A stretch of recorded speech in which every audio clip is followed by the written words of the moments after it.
গুৰেশ্বৰ বাঙালীপাৰাত শ্ৰদ্ধাঞ্জলি অনুষ্ঠান গোৰ্খা ছাত্ৰ সন্থাৰ চিকিৎসক ডাক্তৰ মৌমিতা দেৱনাথৰ ন্যায় আৰু পুণ্যাত্মাৰ সৎগতিৰ কামনাৰে শ্ৰদ্ধাঞ্জলি অনুষ্ঠান আয়োজন পূব দেফেলি আঞ্চলিক গোৰ্খা ছাত্ৰ সন্থাৰ সংগঠনটোৰ বাঙালীপাৰাস্থিত মুখ্য কাৰ্যালয়ত অনুষ্ঠিত হোৱা শ্ৰদ্ধাঞ্জলি অনুষ্ঠানত গোৰ্খা ছাত্ৰ সন্থাৰ বিষয়ববীয়াসকলৰ লগতে স্থানীয় ৰাইজে ভুক্তভোগী মহিলা চিকিৎসকগৰাকীৰ প্ৰতিচ্ছবিত শ্ৰদ্ধাঞ্জলি জনাই বিদেশী আত্মাৰ সৎগতিৰ কামনাৰে মৌন প্ৰাৰ্থনা কৰে। ভুক্তভোগী চিকিৎসকগৰাকীৰ প্ৰতিচ্ছবিত শ্ৰদ্ধাঞ্জলি জনাই পূব দেফেলি আঞ্চলিক গোৰ্খা ছাত্ৰ সন্থাৰ ভাৰপ্ৰাপ্ত সভাপতি বিপ্লৱ সিংৰাই এনে বৰ্বৰচিত ঘটনাক তীব্ৰ ভাষাৰে গৰিহণা দি ভুক্তভোগী চিকিৎসকগৰাকীক ন্যায় প্ৰদানৰ লগতে দোষীসকলক অতি শীঘ্ৰে কঠোৰতম শাস্তি প্ৰদান কৰিবলৈ দাবী জনায়। বিভিন্ন শ্লোগান উল্লেখিত প্লে কাৰ্ড হাতে হাতে লৈ চিকিৎসকগৰাকীৰ ন্যায় আৰু দোষীক অতি শীঘ্ৰে কৰায়ত্ব কৰি দৃষ্টান্তমূলক শাস্তি প্ৰদানৰ দাবীৰে মৌন প্ৰতিবাদ জনায়।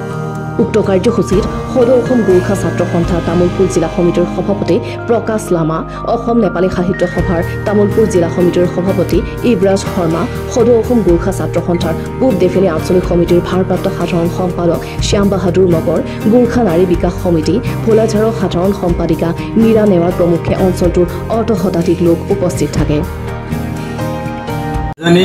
সবলা নাৰী আজি 18-20 জন নৰপিশাচৰ দলে যেনেকৈ দলবদ্ধ ধৰ্ষণ কৰি হত্যা কৰিলে তাৰ বাবে আমি তামোলপুৰ জিলা সমিতি গোৰ্খা ছাত্ৰ সন্থাৰ তৰফৰ পৰা তীব্ৰ ভাষাৰে গৰিহণা দিছোঁ। কাৰণ যি ৰাজ্যত এনেকুৱা সংঘটিত হয় সেই ৰাজ্যৰ মুখ্যমন্ত্ৰী আমাৰ মহিলা হয় নহয়, তো তেনে এক ৰাজ্যত আমাৰ নাৰী সুৰক্ষিত নাই।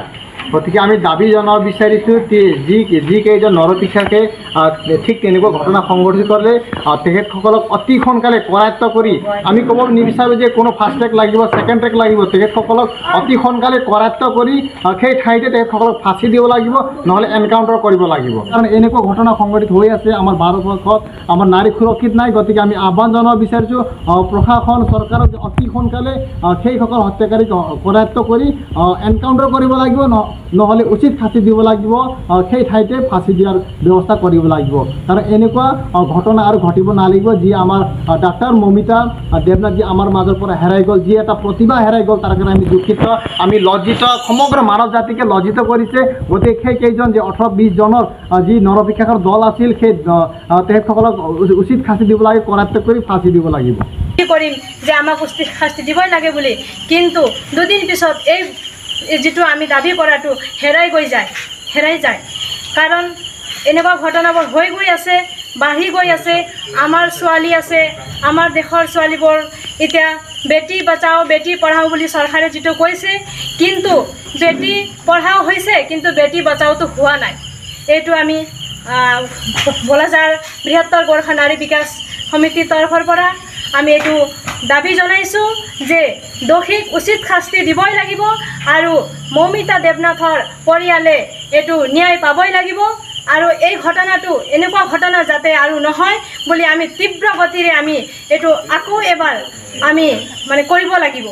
যিখন ৰাজ্যত ভাৰতবৰ্ষৰ ভিতৰত একমাত্ৰ মহিলা মুখ্যমন্ত্ৰী থকা ৰাজ্যতো যদি এনেকুৱা জঘন্য কাণ্ড হয়, এনেকুৱা পাশবিক অত্যাচাৰীক পশ্চিম বংগাল চৰকাৰ বা ভাৰতবৰ্ষৰ চৰকাৰে কঠোৰ শাস্তি দিয়ে আৰু মৌমিতা দেৱনাথৰ পৰিয়ালক উচিত ন্যায় প্ৰদান কৰে আমাৰ ভাৰতবৰ্ষ চৰকাৰে।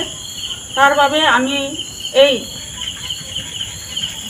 ভোলাঝাৰ বাঙালীপাৰা সদৌ অসম গোৰ্খা ছাত্ৰ সংঘৰ